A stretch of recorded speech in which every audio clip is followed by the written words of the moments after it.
All right, so this is a thing. Had to re-record this. Lost a lot of the audio because of Windows updates. Thanks a lot, Windows.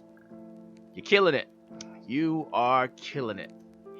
Yeah, but here we are to talk about Kumo desu ga nani ka.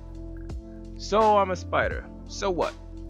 This is a interesting take on the whole reincarnation in a different world trope that a lot of manga have been on for quite a while. There's actually been a couple of tropes that they've been recycling, but this is a more interesting take on it. It's not the first that I have read like this, but it has a take nonetheless.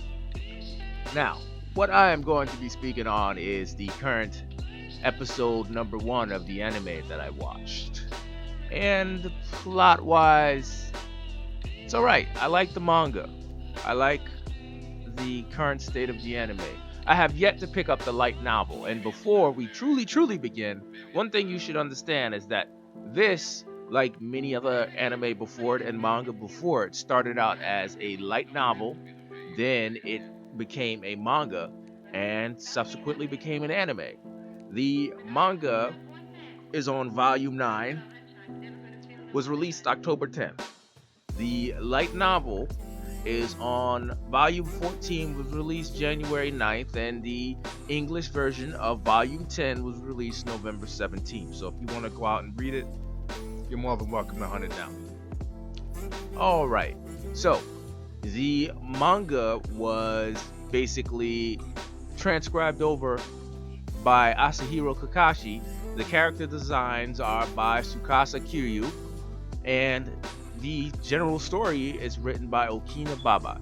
Now, our story here follows a high school girl who dies and is reincarnated. Like I previously stated before, this trope is something that is, I'm not going to say it's overdone, but it's become very common lately in a lot of stories and manga lately.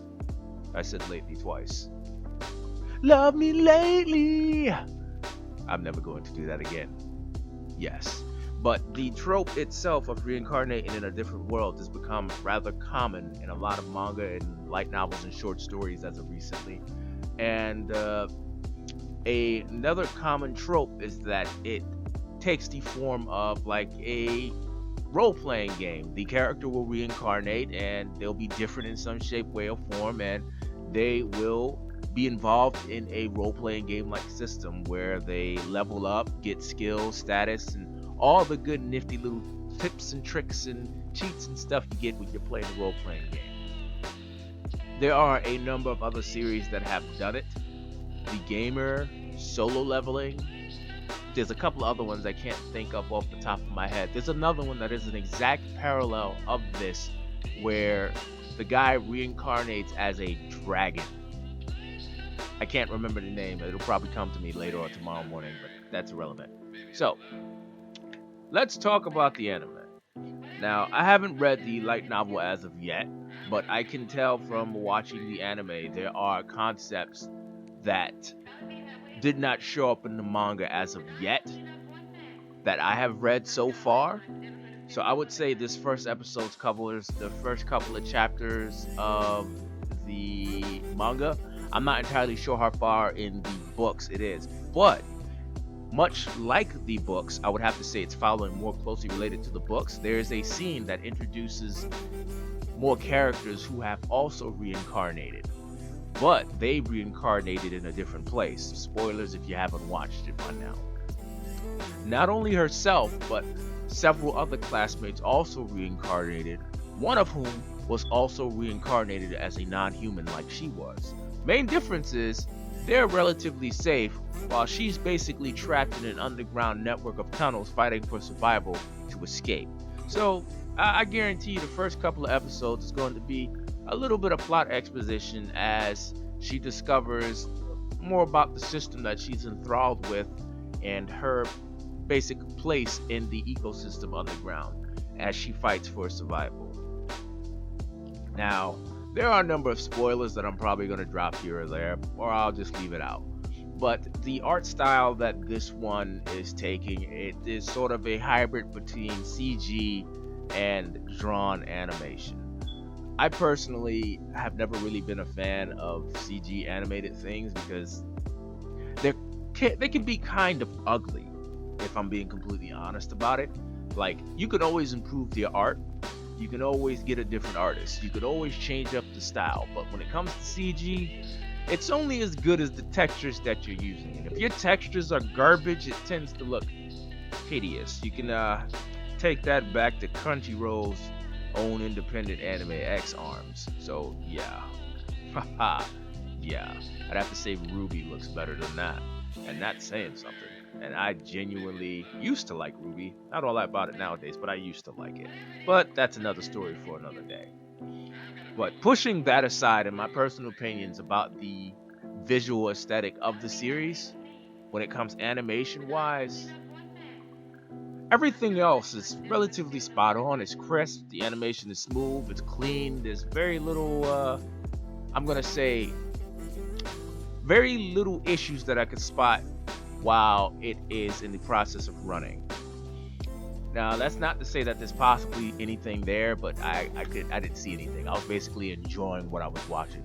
I generally rated on how well you enjoyed when you sit down and watch, and I can say this: it is not only cute in a way, it's also disgusting because right off the bat, it turned into a situation where she has to eat one of her spider brothers and sisters to survive, and she's basically vomiting and choking it down and suffering the entire way while this is going on.